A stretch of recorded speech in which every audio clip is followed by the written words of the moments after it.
If you're a millennial guy like myself, all your life you've only seen camel-style military uniforms.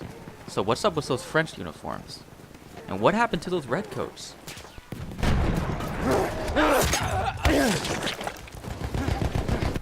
What we first have to understand is the era in which these uniforms were being made.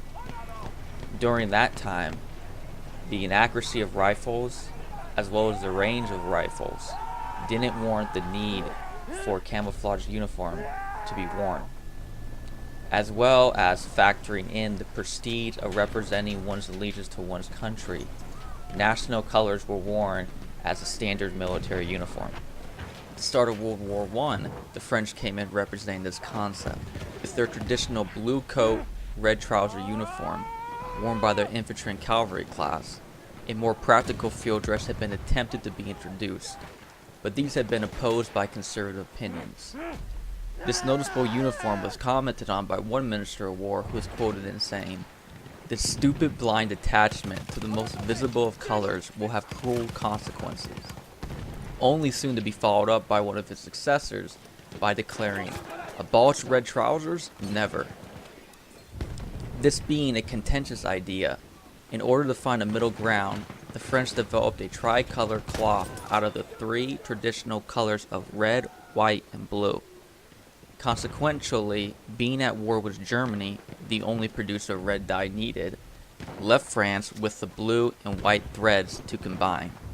This then resulted in the production of the horizon blue uniform seen in Battlefield 1. This horizon blue color was accepted as the standard uniform for France and remained unchanged for the remainder of the war. With that said, a khaki of a shade described as mustard was introduced for the French troops serving in North Africa. This khaki uniform proved beneficial, especially in the British case, when the 1880 Boer War, with their red jackets and dark blue trousers, were easy targets for their Highlander enemy. Using their Martini Henry rifles, the Transvaal Republic of South Africa were easily able to spot and snipe British troops from a distance.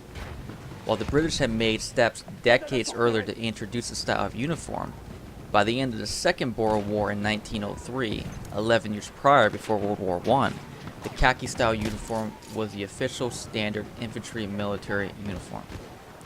Although it would be after World War II where the evolution of the development of the standard military camouflage would be the widely accepted universal form, these traditional colors can still be seen on various celebratory and non-combative uniforms today.